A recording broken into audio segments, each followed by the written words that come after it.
Allahu alaihi wasallam. Sallallahu alaihi wasallam.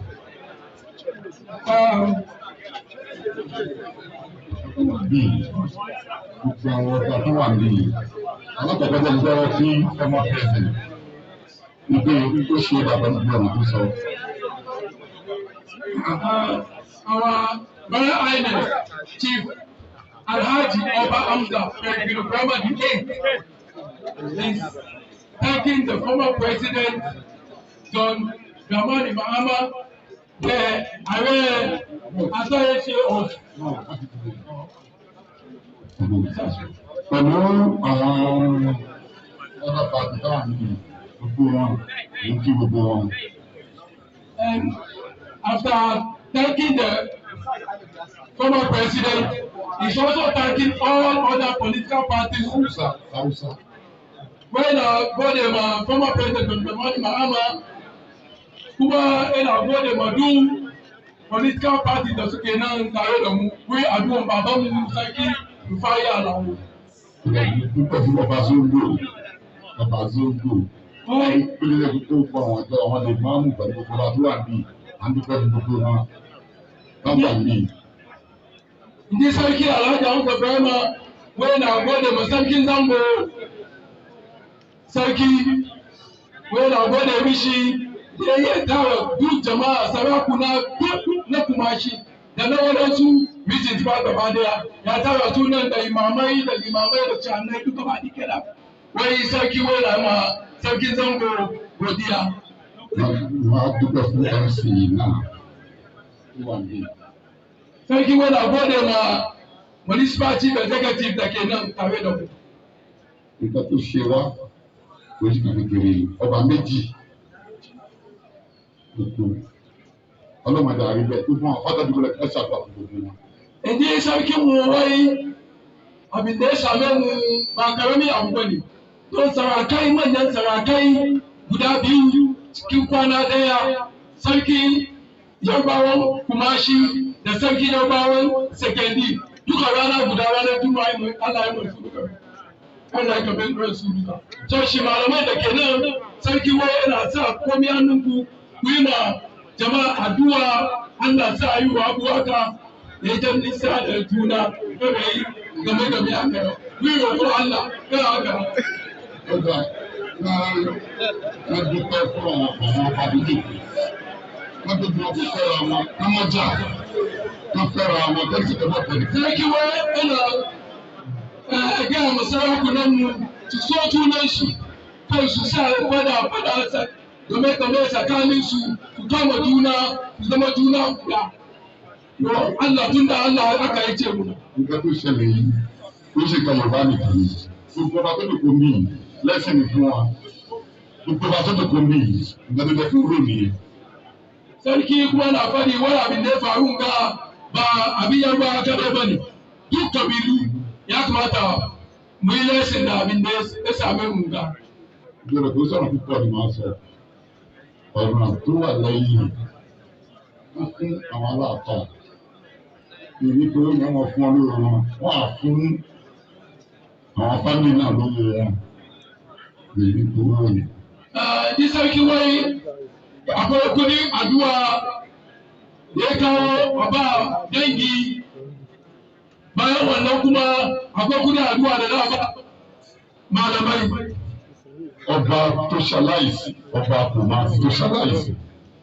Last útúbà tó ṣe, ó ní tẹnìkan bá tẹnìkan mọ́lẹ̀, tó bá bá tẹnìkan mọ́lẹ̀, tó tẹ mọ́lẹ̀ kù, tó bá di kó sọ pé, tó lọ́dọ̀ bá tẹ̀ kó sọ pé, má bínú, tó dáríjì òun, tó rẹ̀ pé ọmọ bàbá jòkó lẹ̀, ẹ mọ̀ ìkọ́ bá nà wọn. Pé tó bá tẹnìkan mọ́lẹ̀, tó bá tẹ̀ dáríjì, tó lọ ọmọ bá tó wà lọ́wọ́ olúwa rẹ̀. Ne sarki wai, sarki da ya juya bayan shi wai, kutuban ne da karshe wai, mu so junan kuma wani ya taka danwan shi ya yafe, kuma shi ba ma wani kuma ne a yafe, abin da faɗi karshe kenan tare da mu. So shi mu duba kamar mu duka mutane ɗaya ne, kan mu duba kamar wane kila ni sarki ne wannan cikin ma'ana yake ko fadawa na ni in wani abu mu zauna mu yi sulhu tsakanin mu. Ọlọ́run bá fúra rẹ̀ àwọn ní olùwàjú wọn lọ ọlọ́run tó wà lọ ọlọ́run fúra rẹ̀ ọlọ́run ni wọ́n láti wá ọlọ́run. Kuma sarki ya gwada kamar sarki muna son shi amma Allah fi mu son shi kuma ga Allah ya fito kuma da Allah ya koma Allah fi mu son shi. Ìjọba mi parí kí gbogbo ààrẹ mo sọ yìí díẹ̀ náà mo fẹ́ sọ. Former president mi ò ní pé oyè rẹ̀ lọ́sọ̀dọ̀ rẹ̀ yóò tọ̀ lórí rẹ̀.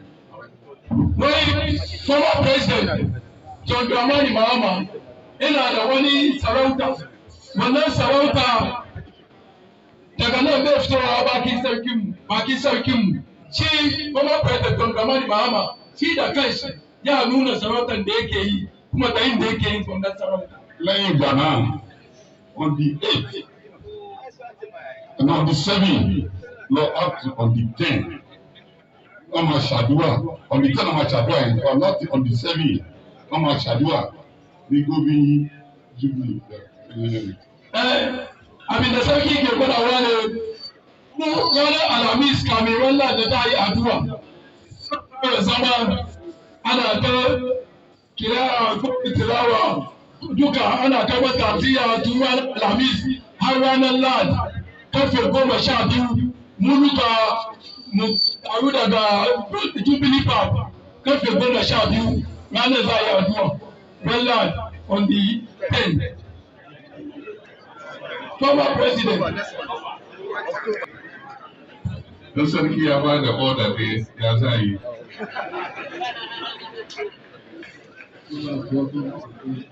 So, mutane da yawa sun kamar ina da gari daga Najeriya da kuma na alaji kanta Hajiya Nusrat Balogun nan kuma shi ta zama a Kuciya line. Dan na school muna zuwa holiday mu zama da ita. Allah ya kira ka. Allah ya kanta, Allah ya fi mata komai. To, na je na ge da danginmu daga Nigeria. Ta fito Kwara State, gari da ake kira Ofa.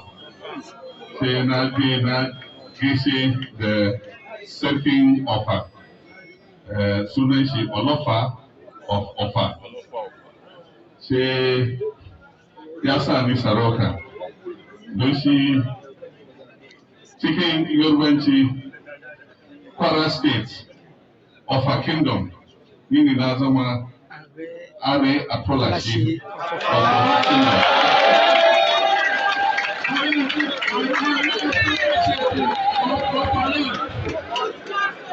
Are Atolashi of a Kingdom.